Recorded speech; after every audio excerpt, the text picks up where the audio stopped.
We're in shock, actually. We're scared because our family are there, and there's some rockets, some bombs, and the war, it's true. It's not like, because they destroyed, I'm a teacher, and they destroyed my school where I worked, and there was people there, actually. Children died. Many people died there in Kharkiv, and my father died. Είναι μια 30χρονη δασκάλα από το Χάρκοβο. Αναμένει το επόμενο τρένο στο συνοριακό σταθμό.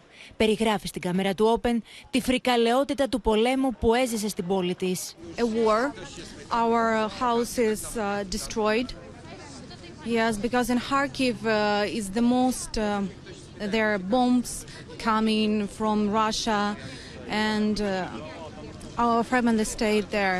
I'm here alone. Δείτε αυτή την 29χρονη μητέρα με το 2 ετών κοριτσάκι της. Ξεκίνησε από το Χάρκοβο με την κόρη της στην αγκαλιά και ταξιδεύει με προορισμό την Ολλανδία. Εκεί την περιμένει η γιαγιά της. Ο σύζυγός της έμεινε πίσω να πολεμήσει για την πατρίδα. Want to eat, sleep and play.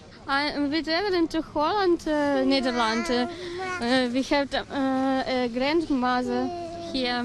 We want to stop the war. We want to go to home. Εκατοντάδες Ουκρανοί, στην πλειονότητά τους μητέρες με παιδιά, εγκαταλείπουν από χθες το Κίεβο, το οποίο βρίσκεται ολοένα και σε πιο ασφικτικό κλειό από τις ρωσικές δυνάμεις. Πολύ κοντά στους συνοριακούς σταθμούς έχουν στηθεί κέντρα υποδοχής και φιλοξενίας, όπου οι πρόσφυγες μπορούν να βρουν κατάλημα στα ράντζα που έχουν τοποθετηθεί, φαγητό και ιατρική φροντίδα. They just completely destroyed the city. The bombs are like every 30 minutes probably they bomb it. And many buildings are destroyed, and we spent 9 days at the basement and the ground. It's like hundreds of people laying. The bomb came to the building next to where we live, and I realized it's impossible to stay there, especially with the kids.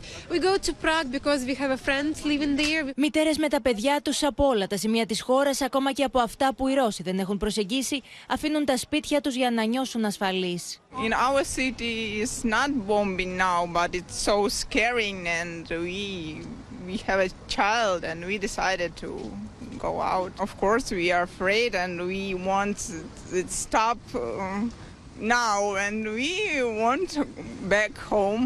So men, they stay in Ukraine.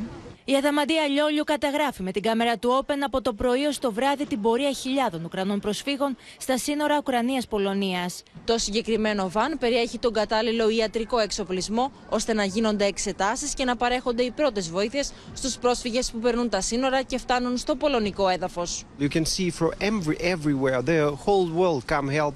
Maybe someone need transport. I can drive where they want, because people have lost everything. They come just only with 2 children, 2 bags with water and food for 1 day. Σε αυτά τα κρεβάτια εντός του εμπορικού κέντρου που βλέπετε, οι Ουκρανοί πρόσφυγες βρίσκουν ένα μέρος να ξεκουραστούν για λίγες ώρες μέχρι να συνεχίσουν το ταξίδι τους.